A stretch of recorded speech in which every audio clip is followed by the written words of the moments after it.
Welcome to Girls on Fire ATX. I'm your host, Samantha. And I'm your host, Esther.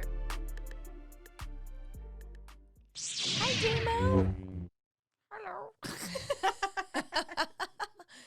J-Mo is joining the podcast today. My little baby boy. J-Mo's had very different faces. He was blue not too long ago. I know. I was thinking about dyeing him green, to be honest, and taking him to work with me. This dog is amazing. He's a trooper. I know. What kind of dog is he? He's a multi-poo. Oh, I want one. Yeah, he's just a good boy. He's just chill. I only want one if he's that tiny. Yeah, he's actually the runt. So I really lucked out with him. Yeah. And him and I have been through a lot. But he's so cute. Hi, sweet boy. Did you know his name was supposed to be Zero? Really? Why? Yeah, because I have, if you know me, I love the, Nightmare Before Christmas. It's, my favorite movie. And Jack Skellington has a dog named Zero. It's a white little dog. And that would make sense. Yeah, and I really wanted to name him Zero. But the day that I got him, so I was living in Vegas at the time, and my boyfriend at the time, we were long distance. So my other dog had passed away, Samson, and I was really, really sad about it. And I'd been thinking about getting a dog for a while. So I'd gone on Craigslist and I looked up multi-poos because technically I'm allergic to dogs. So I was like, I want something that's hypoallergenic. So I picked him and I called the breeder, and I was in bed. I looked it up and I was like, all right, cool. $500. I'm done. I'm taking this. Met her at a park, and I went to pay for it, and my boyfriend beat me to it, and he gifted the dog for me as we're not near each other all the time, so you have something to cuddle you and make you think of me kind of thing. And I was like, all right, cool. And so I was set on naming him Zero, and we went back to my house after we got him, and we went to PetSmart first, bought all the things, and then looking back to my house, and we were celebrating by drinking Jameson and ginger ale, J-Mo ginger. And I had put my drink on the floor because we were playing with this little tennis ball. Yeah. And we were just all talking. My roommate was there with her boyfriend and her cousin, and we were all just talking about how cute he was and everything. And then all of I hear is I'm like, what is he doing? And he's face in my glass, drinking Jameson and ginger ale. Oh, and I was because I was talking in puppy, I was like, oh my God, look at him drink J-Mo and ginger. And then the name J-Mo just stuck. Aww. So I was like, fuck, I can't name him Zero. J-Mo's a way cuter name. It is a super cute name. Yeah, and he's 5 now, and I've had him for a really long time. I used to take him to work with me, and we've traveled. This dog's been to New York, New Jersey, Pennsylvania, Colorado, Arizona, New Mexico. He is just living his best life right now. Yeah. He's like, I'm just going to put my head on the table and I'm going to pass out. You guys do your thing. Love you, Mom. He's so chill. It's funny because I took him to work with me recently, and he just sits at the door with his paws like this. And yeah, I know. He's got a little bit of an underbite. He's got an underbite. He's just chill. Everybody that encounters J-Mo, I like to think, except he's got gross-ass eye boogies. A lot of people they fall in love with him because he's just so chill and he's not really yappy. Yeah. When people think of small dogs, they think of Oh yeah, my mom had we had a teacup Yorkie. I swear to God, he was 2 pounds. Literally, that was it. And my mom named him Diesel. So yeah. Did he live up to his name? No. He had an underbite too, and he would. My mom bought him one of the cat boxes that they sleep in, and he would sleep in that. That was his little domain. He never barked. He never yelped. He was a sweet little dog. But yeah, it was just funny. He was so tiny, and my mom named him Diesel. That's so funny. My favorite is when he sleeps on his back because he's got that underbite, and he twitches. And it's pretty gnarly. He just twitches and he'll snore, and it's loud. It's It's always amazing how little animals can make the loudest noises. But he is very, very cute. Well, I'm sure that he has helped you through many hard times. Yeah, he actually has. I would like to say that this dog kind of saved my life in the sense that when I was going through massive depression. Like, I went through a lot for this dog. A lot of people, like, you know, I got in trouble because of him. But yeah. I had people try taking him from me. Like, They it's trying just, to die today? yeah, like, people just, like, I don't really feel like getting into it. But, like, yeah, this dog has really changed my life. Like, I can't picture me not, like, because literally when I would, like, be in situations where it'd just be me and him. Mm-hmm. And I'm like, well, I can't kill myself right now because what happens to J-Mo? Oh. It's that kind of situation. As brash as that sounds, it's just kind of how it was. I think that's how most people feel with pets, though. It's like, you know, there are a lot of people out in this world that won't have children. Not that they won't have children, but they're not. You know, they don't want to have children, and their pets are their children. You know, so they view their pets as like something they live for and that is important to them. He's definitely is my kid. He's so cute. But yeah, I mean, I don't know what I would do without J-Mo. And I also have another dog too, Noodle. She's currently being crate trained by my lovely boyfriend. Thank you. She's a little wild animal. She's just like, she just has so much energy. yeah, it's a challenge, to be honest. Because I love her so much. But because of seasonal depression, like lately, I feel more on edge because like I am trying to just pick myself up and like focus on me and like trying to like, this is the thing that I don't think anybody tells you when you're going through like a spiritual awakening, is that like, it's like you go in like an all-time high, right? Like you're super happy, you're saying your affirmations, you're working out, you're all this stuff. And then out of nowhere, yeah, for no reason sometimes, it just like one down slope. And it's been such a freaking struggle having to climb up that ladder again. Like, I've been struggling for the last few months. Like, I'm not posting on social media as much anymore. Like, it's a hard thing to try to overcome. Yep. Because it's like, I literally feel like I'm reflecting on like a lot of shit, and it's just like constantly questioning, like, am I doing the right thing? Like, is this the path that I'm supposed to be on? Like, am I making the right choices? Like, why do I not feel satisfied? Like, it's just all these questions. Like, I usually get depressed right around this time because it's holiday season. I'm not a holiday person. I've never celebrated the holidays. It's not my choice. It's my parents' choice. It's just something that I've just never done. So right around this time when I see everybody get together with like their families and everything like that, it's uncomfortable for me because like it's a huge wake up reality thing. Like, it's just like,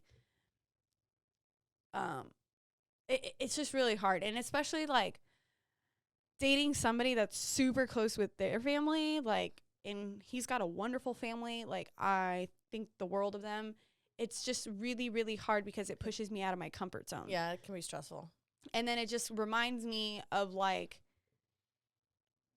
that inner kid that I feel should have been loved more, should have been cared for more. But, you know, you can't change the past, right? Yeah. So it's just trying to go through that and then like still adult without that guidance. And it's just, like, I hate it. Like, this last couple of months, I've literally been beating myself up. And I have no patience for Noodle when she deserves so much. Like, yeah, she's wanting to go outside and play, and I don't even have the energy to take her outside. Yeah. I mean, honestly, like, I know exactly how that feels. That's part of the reason why I moved to Texas is because when I was in Florida, I struggled with that so much. Like, I couldn't get out of bed to take Sage to school. Like, she'd be late to school all the time, or like I would just be like, oh, we're going to stay home. And like in my head, I'm like, well, she's 3, she's 4, she's 5. It's not a big deal. Like, whatever. Right. It's just like pre-K and first grade, kindergarten. Like, what is she going to miss? You know, but it wasn't even that. It was just the fact that I was being selfish to the fact that like she needed more and I wasn't able to give it to her. So I was like, I knew something needed to change, and that's why I moved. Yeah. But then think about like how that affects you even more, because then you feel even worse than before. Like, because it's being thrown in my face now. You know, I hate that for you. Yeah, no, holidays are hard for a lot of people, and I think that it needs to be talked about more because it's okay that like everyone gets seasonal depression. I know that like I'm struggling as well, you know, and it's almost the opposite. It's like I'm used to spending the holidays with my family, and I'm not gonna be able to see my daughter this year. So in my brain, I can't handle going to Florida because I can't be in Florida if I can't see my daughter. So it's just like, yeah, like why? To me, in my mind, it's like, okay, so then why? Like, why would I go? Like, why do I want to celebrate holidays? There's no point. Yeah. I have the honor this year to host my niece for Christmas. Like, she asked me if she can spend Christmas with me because she usually spends, like, she comes sees me every year, usually right before school. And this year she was supposed to see me during fall break. But I had to tell, like, we were in the middle of planning an event, and I knew that if she came at this time, that I wasn't going to be able to give her the attention that she needs. Because when she's with me, like, I make it a point that's all about her. Yeah. And we do fun things and stuff like that. It gives her something to look forward to. Right.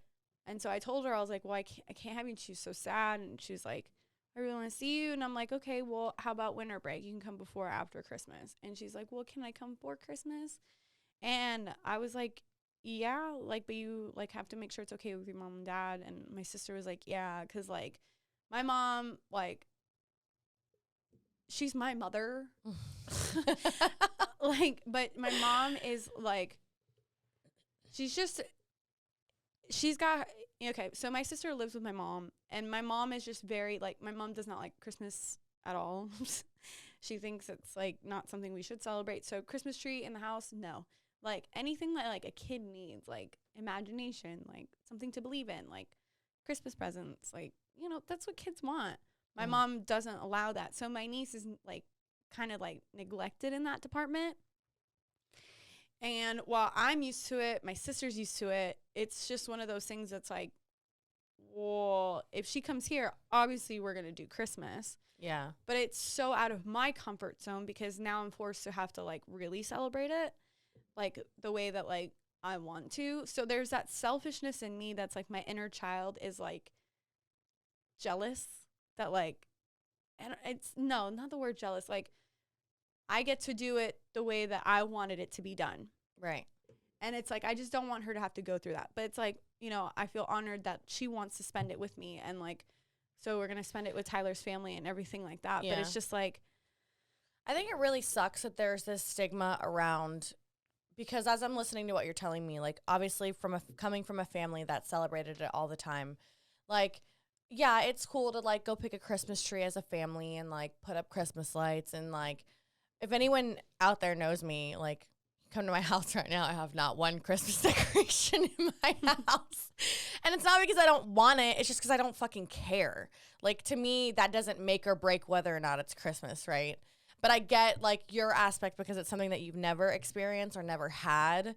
And so, like, you have this fear that you've missed out on something that most families celebrate and most families do. And then coming from someone who celebrated it all the time, I'm like, it's really not a big deal. It's like, I'm glad, like, I don't ever, even with Sage, like, yeah, we would go pick out a Christmas tree, and, like, obviously I would wrap presents before, you know, I would do all the present wrapping and stuff. Santa would come, all the things. You know, for everyone that Santa's out there, he's there. I don't want to offend anybody. But, you know, like, it's just, I read something on Instagram the other day, and it really kind of put into perspective, like, these parents out here that are like, oh, Santa bought you this iPhone, and Santa bought you this iPad, and Santa bought you this expensive thing. And it's like, not every family can afford to do Christmas the way that everybody else can. And it's not fair that people are put in these positions that think that they, you know, didn't have something that somebody else had because of the way that their parents perceived it versus somebody else's parents. So it's like this thing that it's almost like the little green monster that we've all created of, like, we all have our different versions of what Christmas is in our eyes. And it's like, you know, there are families who have, like, all these decorations and all these things, and they deck out and they do all this shit. And it's like, well, my family couldn't afford to do all that stuff. Like, we got Christmas trees and we got lights. That's what we got. yeah. You know, and then there's families who didn't do anything, you know, so. To me, it's just, like, another day. But I for a really long time, I wouldn't go on social media for, like, the Christmas Eve and, like, after Christmas.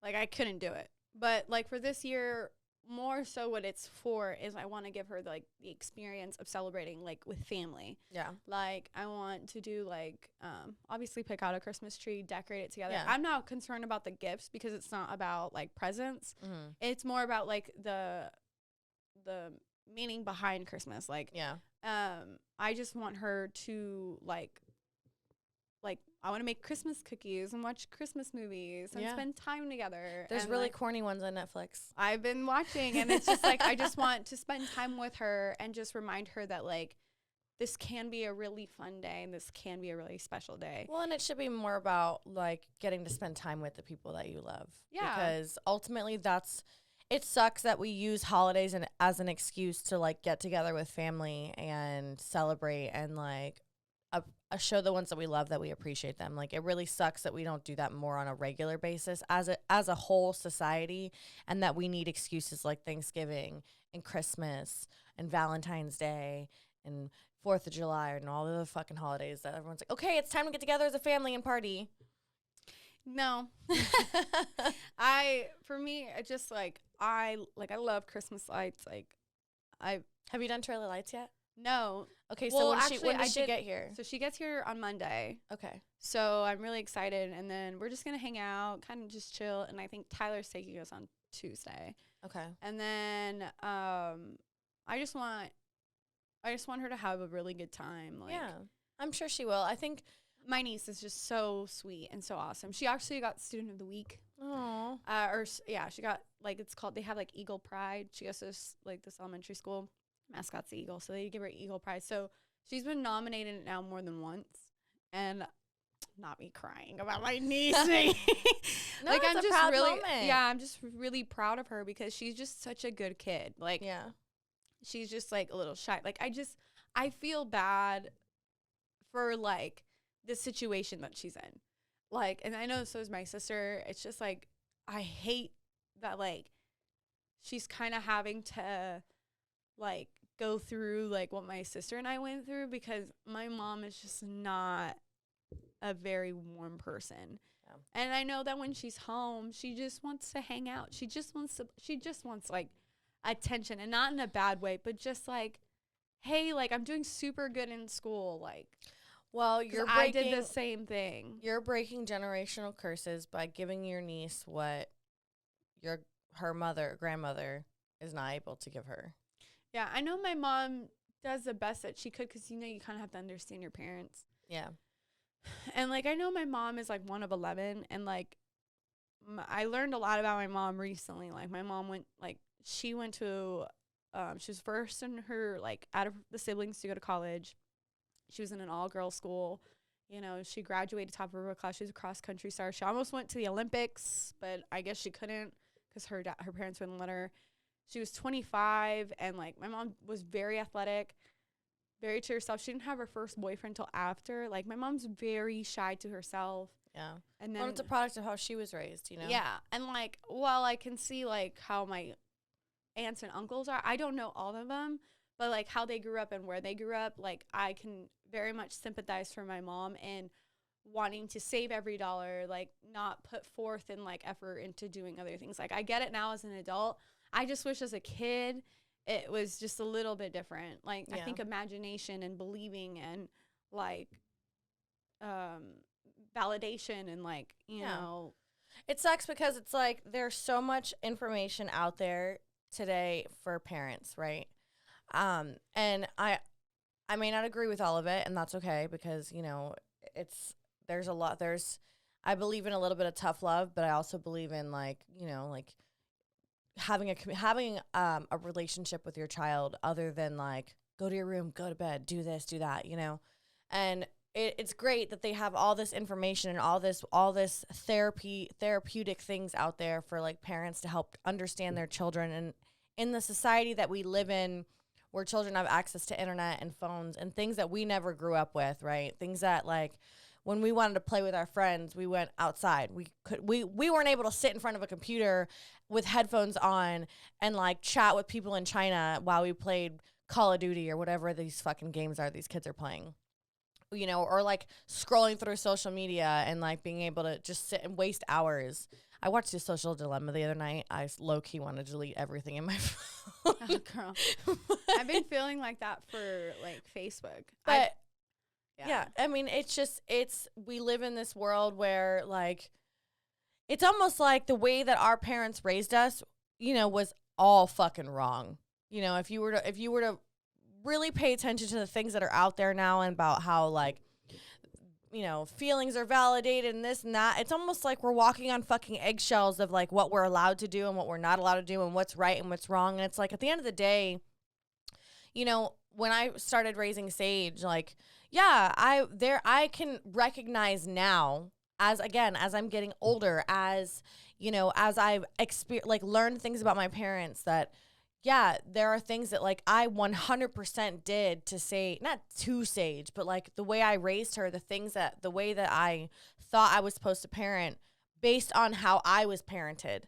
And then I came to realize, oh shit, like this is probably not the right way to do things. Or I read something or I saw something or, you know, it fucking turned completely wrong. And I was like, okay, this isn't working. So how can I make this work? And I look back now and I'm like, okay, yeah, there are 100 things I could have done differently. But like, I'm not going to know those things until like I do them and I learn from them and then I try a different way.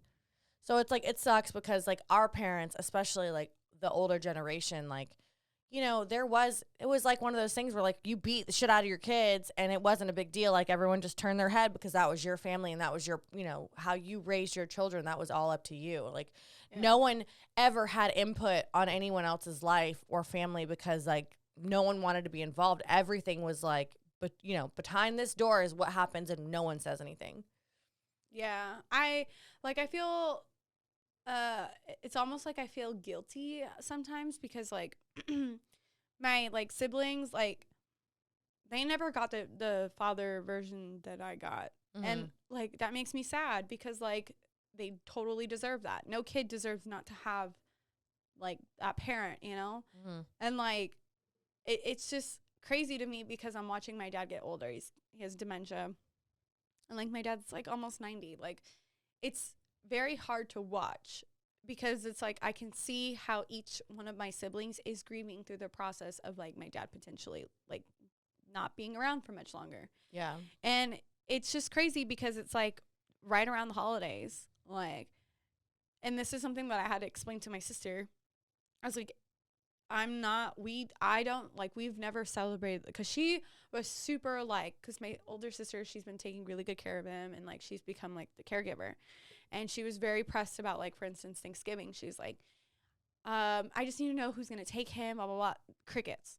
Amongst all my siblings, crickets. And I get it from their side. Like, they probably don't want the responsibility because my dad's very like, I'm the boss. I'm right. Like, he's just that guy. I get it.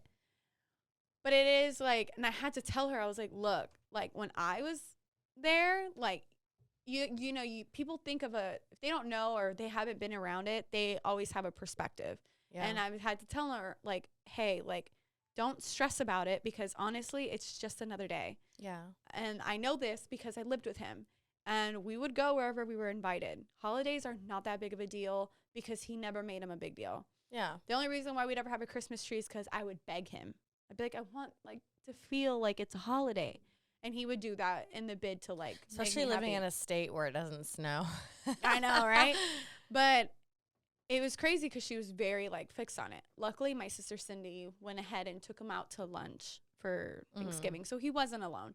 But now comes Christmas. And I know that she's like, well, I need blah, blah. It's like, it's okay.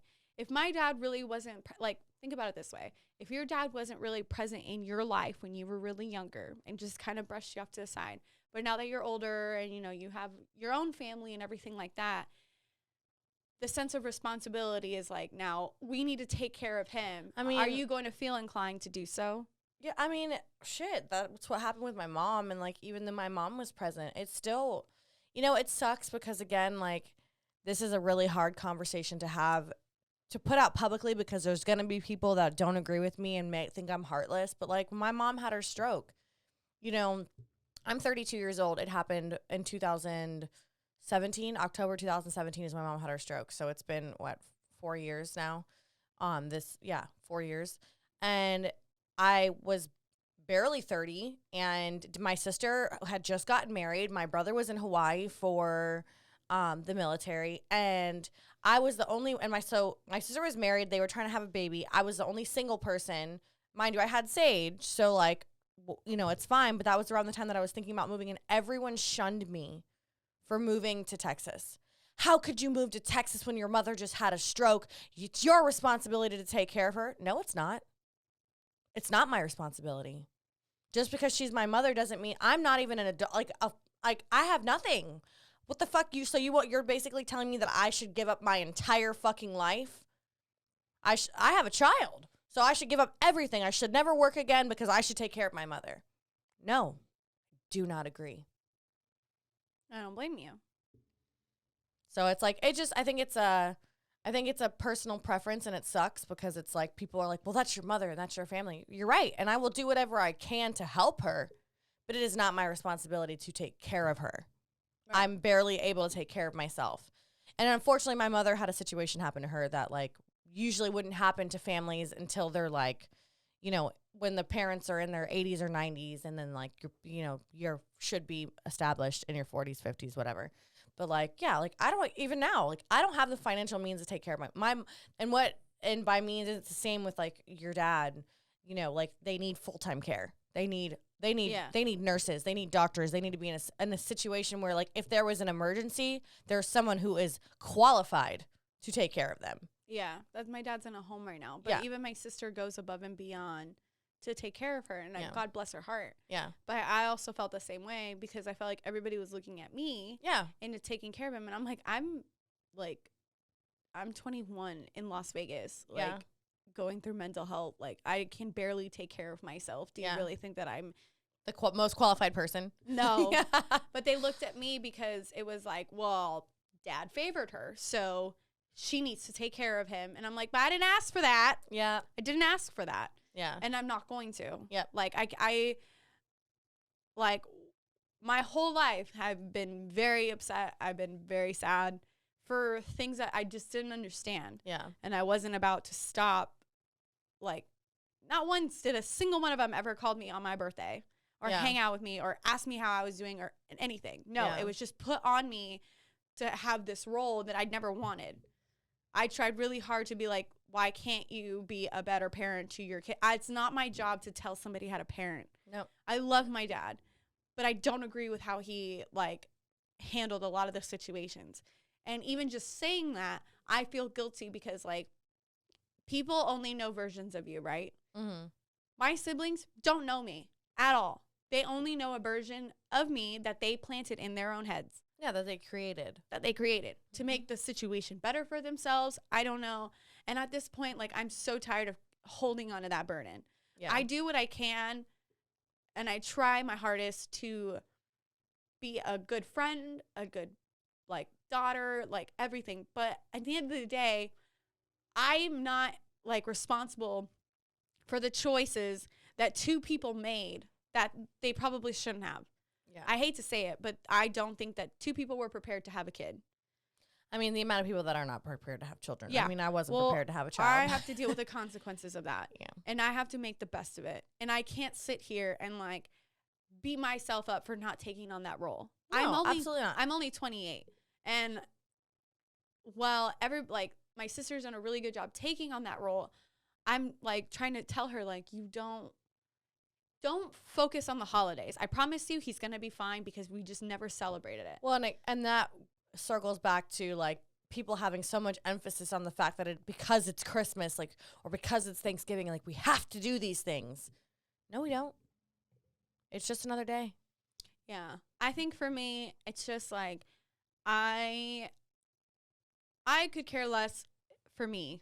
This isn't about me right now. This is about my niece. Yeah. And the fact that she deserves this. Well, you're making these decisions and you're wanting to do these things out of love for her. And there's absolutely nothing wrong with wanting to do something out of love for someone, regardless of whatever that thing is. So if it's going to do Christmas in a way that you've never had it, that's okay. Because you're not only satisfying her, but you're satisfying a little piece of yourself. Yeah. Being able to do that for someone that was never done for you. Yeah. I mean, I'm not going to hold on or take on that burden of like what my parents should have or shouldn't have done. No. At this point, I've kind of just made peace with it because it is what it is.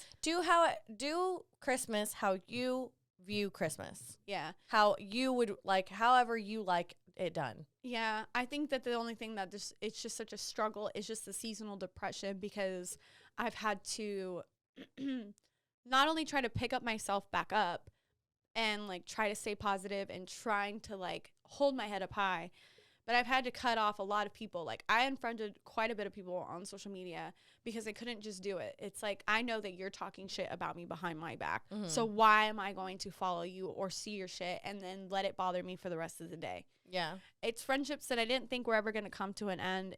And it sucks because it's like, I have a couple people that are just out there talking all this shit about me. And I understand to a degree, but it's like, I don't agree that they can't take responsibility for their own actions. So in order to like be okay with the choices that I made for terminating a friendship, that I'm now the villain. And it's just like so annoying because I don't like people, like listening to only one version of a side and then basing their entire like viewpoint of me as a character because of somebody's side. Okay, but two things I want to say. That goes back to someone only viewing you in the perspective in which they've created. And at the end of the day, do you want to be friends with someone who's going to believe that one person and then completely cut you out of, you know, like at the end of the day, you don't want those kind of people. If those people are going to be so small-minded to listen to what one person has to say, believe them, and then create this other, like create you as a villain, fuck them. Because ultimately, like if they're no better than the person that you unfriended. Right. You know, like it sucks. It still sucks. Hurts, and that doesn't just take that away. Feeling. Yeah. It's just trying to like tell myself that like it's okay, Yeah. it's fine, it's all right. But it's just like, God, like I just like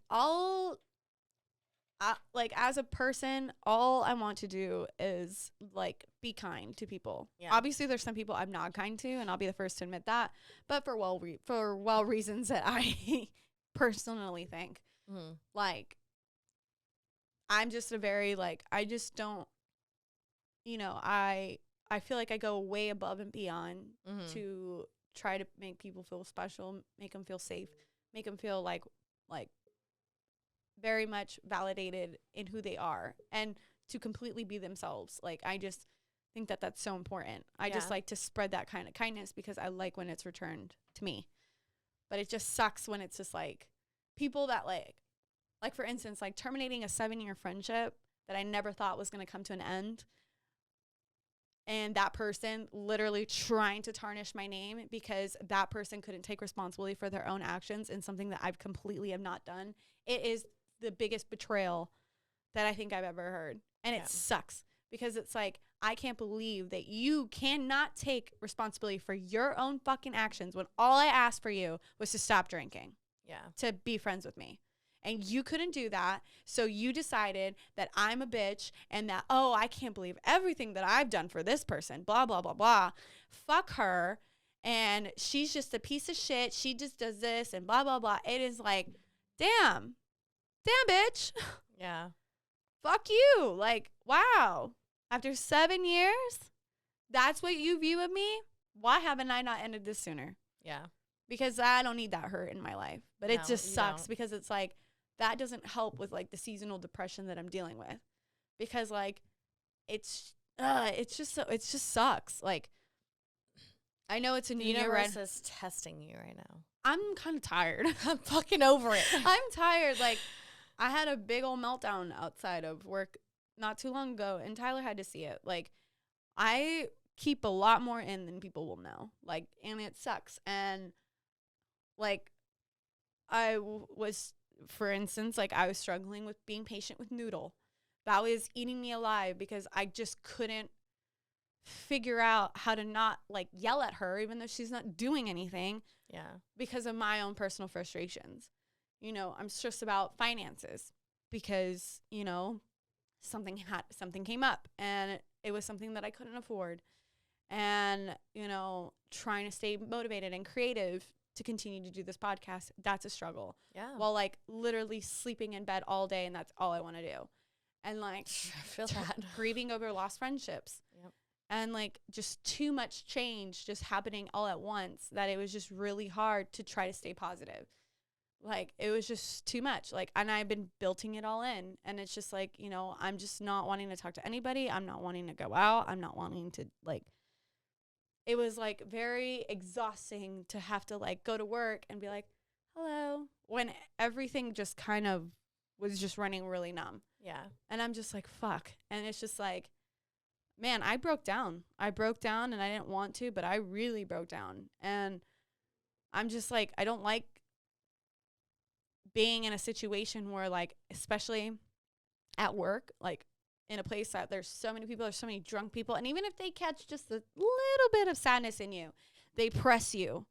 What's wrong? Well, you want to talk about it? I mean, you can talk to me every 5 seconds. And I'm like, God, leave me alone. Like, I'm fine. Like, just stop. And it was just like, I didn't want to do it. And it's just like the last place that I want to be is at work. But guess what? I'm already on shift. I can't leave. Like, yeah. Well, and I mean, at the end of the day, like, we got to make money, you know? I have sunglasses on at fucking 10 p.m. at night. And people are like, you look so cool. I was like, thanks.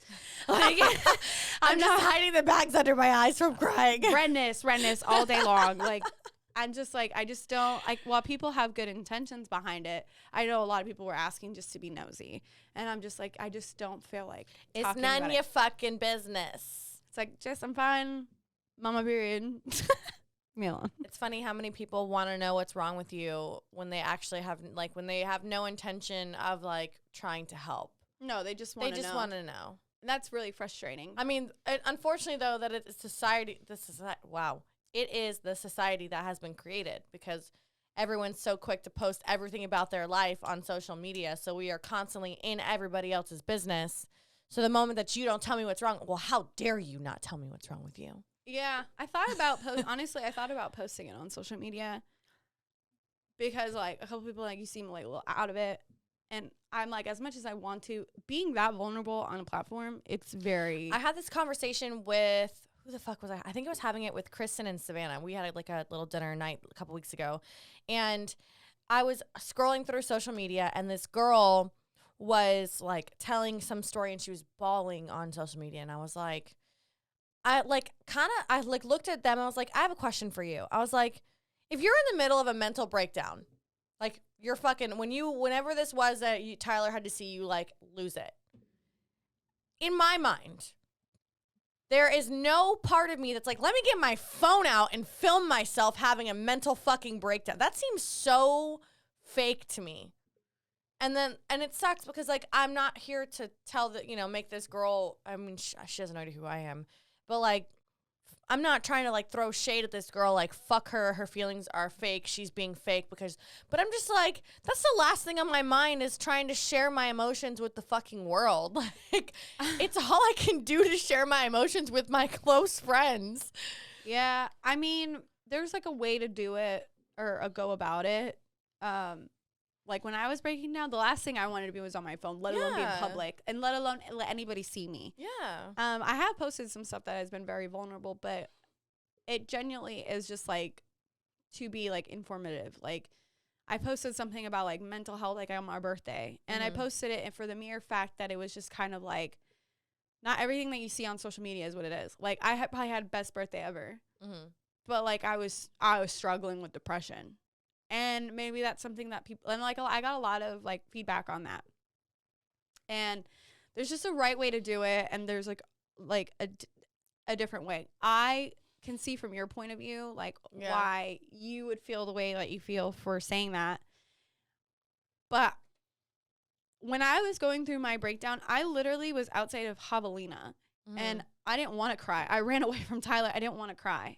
Yeah, I had been holding those emotions in all fucking day. Yeah. And then I just couldn't.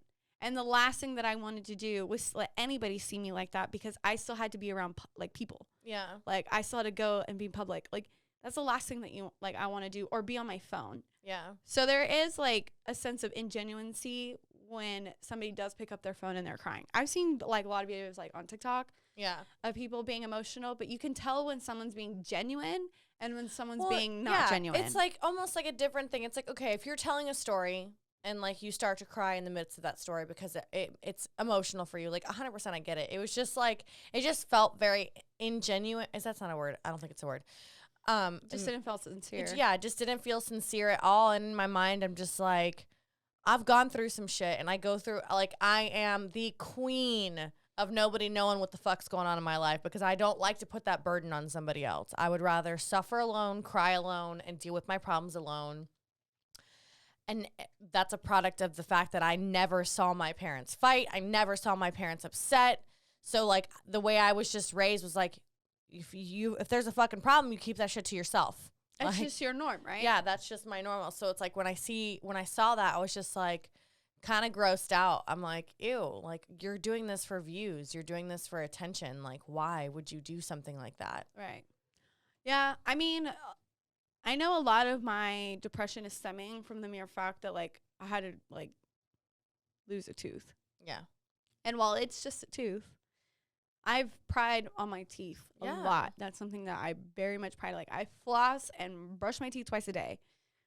Not having that tooth not only knocked off my self-confidence, but like put me in a bind that I wasn't prepared to have. Like I was not prepared to drop almost $5,000 just to get a tooth pulled, and then now have to pay like an additional like couple $1,000s just to get another tooth that I don't have. Yeah. So not only that, but like dropping that, now I'm like, my finances are kind of fucked. Yeah. So that didn't help.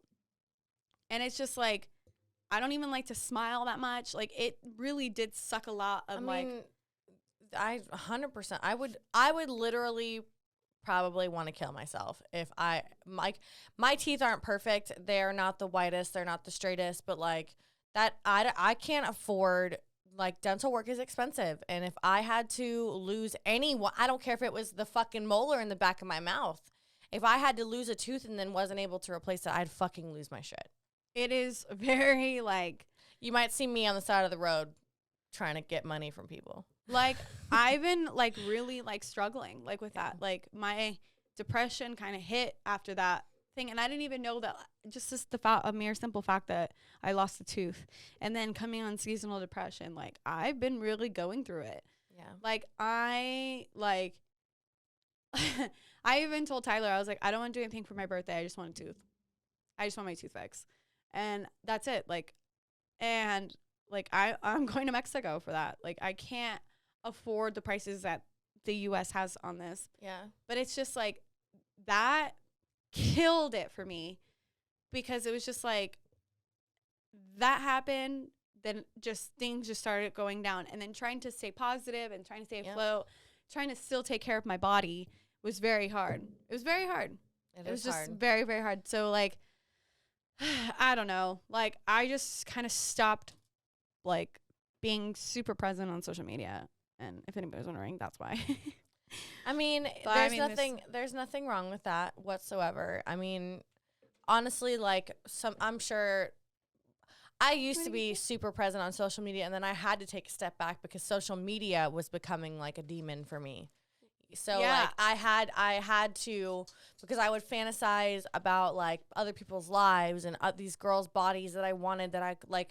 Ultimately, you know, I'm learning now, or have learned over the years, not now, but like, you know, with Facetune filters and fucking BBLs and all these things, that like I was hoping for these unrealistic things like that are not. And then of course learning that, like, you know, that social media isn't what everyone portrays it to be. Because like I need most of y'all to remember, at least for me, like I didn't have a cell phone until I was in 8th grade. And the cell phone that I had was a fucking Sony Ericsson, looked like a fucking dildo.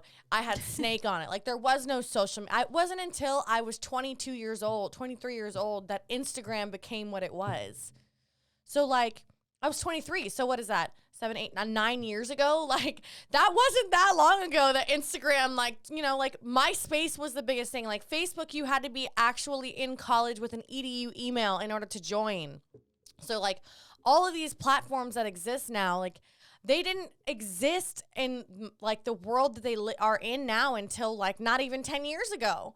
Yeah. So it's just, you know, like I grew up the majority of my life, you know, like you wanted to call, you know, like, yeah, you wanted to call your friend, like you would page them or you would call them on your home phone. Like, yeah. Or like, you know, texting wasn't as cool as it is now. And like all this instant gratification.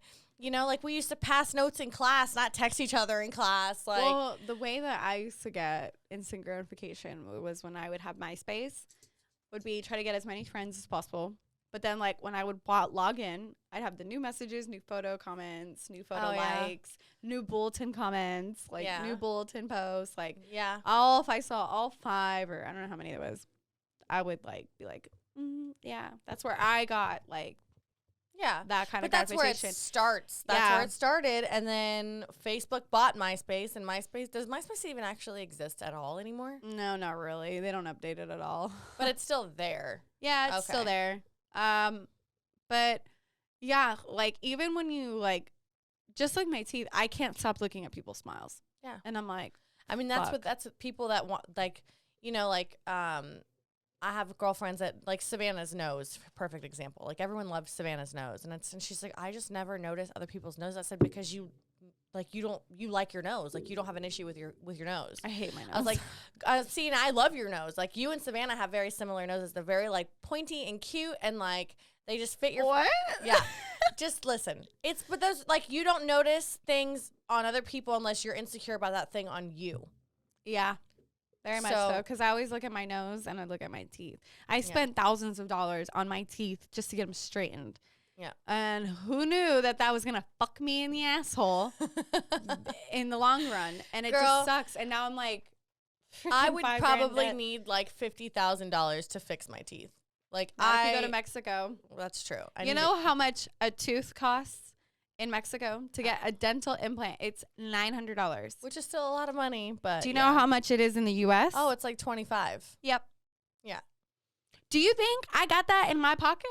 No. I got $10 in my bank account right now because I'm literally living paycheck to paycheck. Yeah. And it sucks. It does. But I'll be the first to admit we're hopping on slow season, and it's really hard because when big expenses happen, we don't have a 401k to back on. We don't have insurance. We don't have any of this stuff. It fucking sucks. This is a great thing to like kind of talk about too, because I think in the service industry specifically, like seasonal depression hits us harder because of that fact, because our financial stability depends on customers. And once we hit slow season, it's just that. It's slower. So we're not making as much money as before, and we're working just as hard.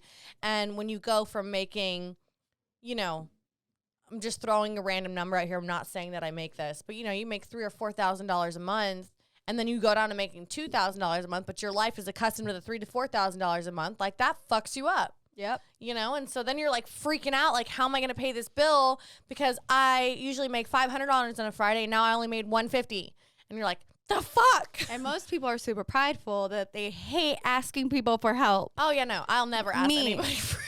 I had to literally push myself out of my comfort zone and ask for help. I will sell my socks before I do that. Trust me, I went to the pawn store and sold as much as I possibly could and still didn't have enough. Tyler, how do you feel about Esther selling her panties? Yay! Okay, you know what? I'm going to talk about this because this is so annoying. So, if anybody needs to know, and I've said this before, I have an OnlyFans. Okay? I've had people from from back home, nobody present, back home, being like for instance, my friend Joey messaged me and was like, Esther, I have a question. Don't be mad at me for asking. And I'm like, what, Joey? Joey's like my childhood best friend. He's like, I heard you had an OnlyFans. I was like it was such a bad thing. Why does everyone think that OnlyFans is so bad? And I was like, yes, Joey, and I have no shame in it. Would you like me to send you the link? It's all feet pics. He's like, oh, somebody just told me. And I'm like, who? Look, I had no shame in my game. I have an OnlyFans. If that bothers you, sucks to suck. You're not in my financial department.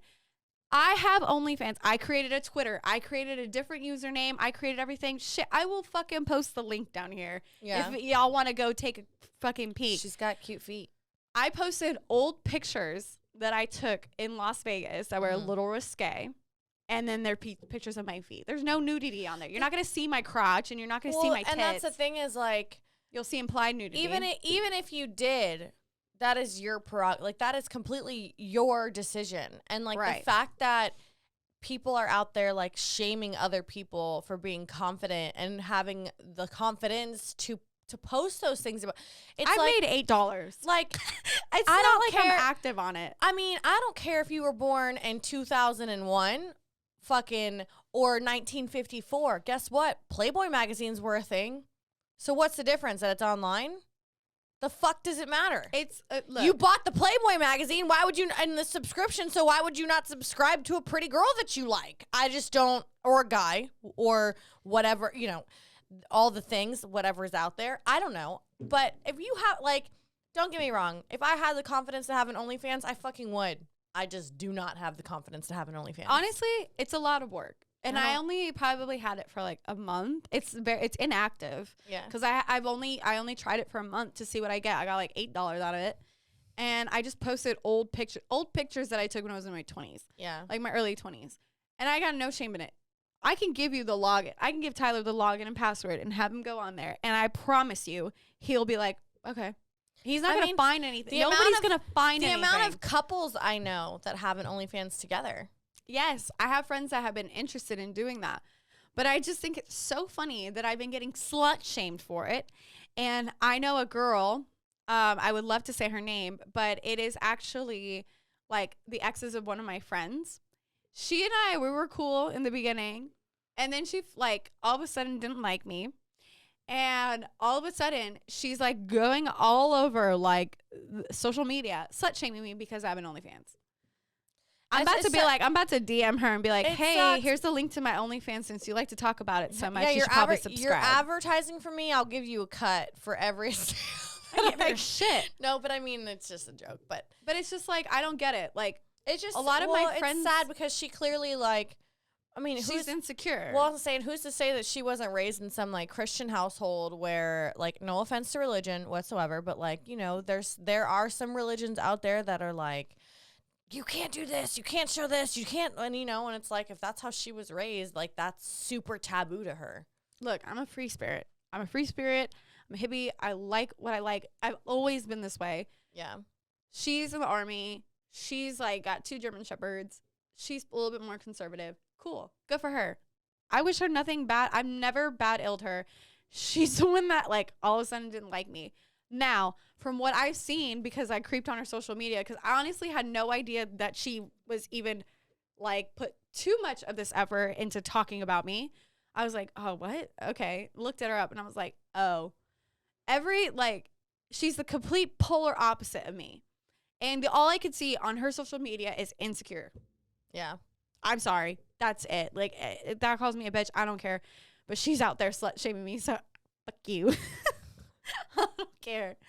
I just think it's so annoying because, like, when I see people talking shit about people with OnlyFans, I hear people talking shit about strippers, or I hear people talking about, like, anybody that's in the sex working field or anything like that, and they want to say something negative about it.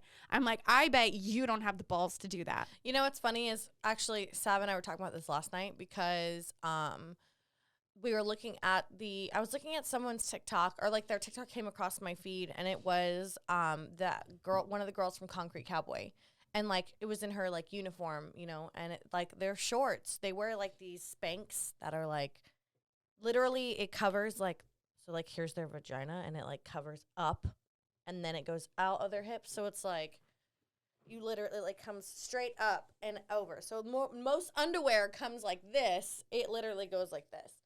And they're like thongs in the background. And because they're on West 6th Street, and the same with the girls that play, and I'm not shaming the girls or their outfits, I'm just saying, like, because of their outfits and the fact that they're on West 6th, like, no one says anything. But yet, we get slut shame. Thank you. For working at, like, Red Rose, for bartending at Red Rose, and wearing, like, I wear an all-black onesie, Like it's a bodysuit, and it's like literally covers. I mean, obviously my butt's kind of big, so like doesn't cover my whole butt. But like the most that's hanging out is my butt cheeks. But I wear pantyhose, so I'm like, she's wearing like a thong, like underwear and a bra. But like my outfits, what you're slut shaming? Oh, okay. Okay. It's Got the it. fact It makes sense. It's right. the fact that you work at a strip right. club. Yeah, and that's just mind blowing to me that people have that mentality. Yeah. I can't tell you the many times. Oh my God. You know what? We're going to save this for the next episode. Okay, yeah, I'll say we we could talk, guys. It's, Stay tuned for our next episode where we talk about slut shaming. Yeah.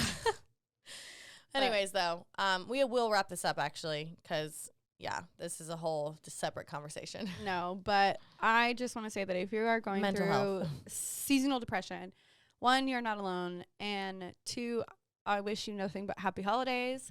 And I hope that y'all get to spend it in however way that you like to choose. Whatever whether it be makes you alone, happy. whether it's alone or with family or however you want to. Yeah. But I just want to say also thank you for everybody that listens and that supports us, even though I have been like MIA off social media. I know Sam's been doing her own thing. So I just want to say thank you to everybody that just sticks around and just still clicks that download button, still stays tuned. And I apologize for this last week's episode. We had technical difficulties with the SD card. I am so sick of this. I'm literally trying to figure it out, but Hey, I mean, Thank 3 you. times in a year, that's not that bad. no. It just I happened just more don't know. frequently. But anyways, We'll talk about it later. we'll figure it out. We love you guys. Thank you. Stay tuned every Monday at 12 p.m. Central Standard Time and follow us on all the platforms. Girls on Fire ATX.